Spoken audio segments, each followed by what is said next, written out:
Bayangkan, sebuah negeri yang pernah diiktiraf merdeka oleh penjajahnya, mempunyai pentadbiran sendiri, ketua menteri sendiri, bahkan perlembagaan sendiri. Tapi kemerdekaan itu dipadam daripada buku teks. Tidak diajarkan di sekolah, tidak disambut di peringkat nasional. Itulah kisah Sarawak. Pada 22 Julai 1963, British secara rasmi menyerahkan kuasa kepada rakyat tempatan. Tetapi hanya 55 hari kemudian, Sarawak dimasukkan ke dalam Persekutuan Malaysia. Dan sejak itu, naratif kemerdekaan Sarawak hilang. Dalam video ini, kita bongkar fakta sejarah yang sahih dengan merujuk kepada dokumen rasmi, laporan Suruhanjaya dan pengiktirafan kerajaan sendiri. Kerana sejarah tidak boleh disembunyikan selama-lamanya.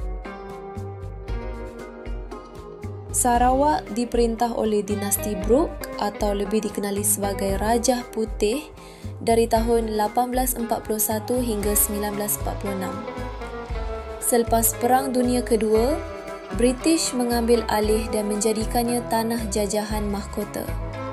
Namun semangat kemerdekaan rakyat Sarawak tidak pernah padam. Pada tahun 1961, rundingan bermula untuk pembentukan Malaysia. Tetapi sebelum penyertaan itu dimuktamadkan, British terlebih dahulu memberikan kemerdekaan kepada Sarawak. Ini bukan dakwaan kosong, ini fakta yang didokumenkan secara rasmi. Pada 22 Julai 1963, Governor British terakhir, Sir Alexander Waddell, secara rasmi menyerahkan kuasa pentadbiran kepada rakyat Sarawak. Stephen Kalangingkan dilantik sebagai Ketua Menteri pertama.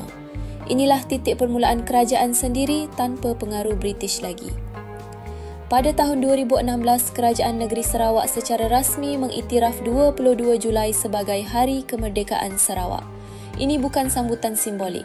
Ia adalah pengiktirafan bahawa Sarawak telah merdeka sebelum menyertai Malaysia.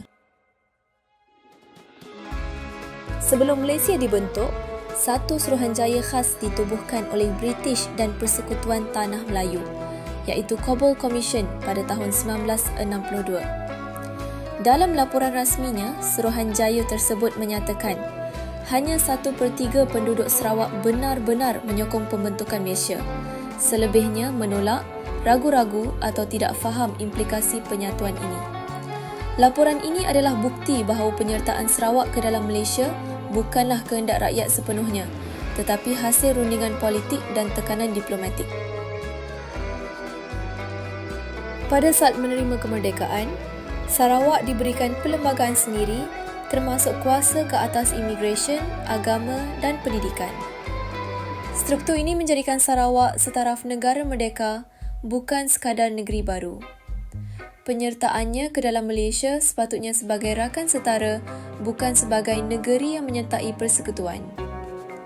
Tetapi selepas tahun-tahun awal penyatuan, banyak kuasa autonomi ini semakin terhakis. Apa yang berlaku selepas penyertaan ke dalam Malaysia? 22 Julai dibiarkan sepi tanpa sambutan rasmi selama berdekad-dekad. Buku teks sejarah kebangsaan langsung tidak menyebut kemerdekaan Sarawak pada 1963. Rakyat Malaysia sendiri termasuk di Sarawak tidak diajar mengenai status merdeka ini di sekolah. Ini bukan sekadar kelalaian.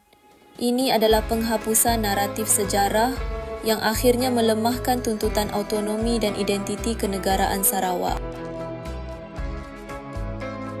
Hari ini, rakyat Sarawak mula menuntut semula sejarah mereka, pengiktirafan hari kemerdekaan oleh kerajaan negeri, serta kebangkitan wacana sejarah dalam media sosial dan akhbar tempatan menunjukkan bahawa rakyat tidak lagi mahu berdiam.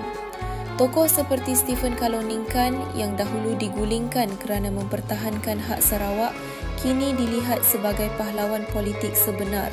Bahkan beberapa ahli akademik tempatan mula menerbitkan semula analisa sejarah yang kritikal seperti yang dibahaskan dalam karya seperti The Making of Malaysia oleh Anthony Milner yang menyentuh bagaimana pembentukan Malaysia berlaku dalam suasana rundingan politik tidak seimbang.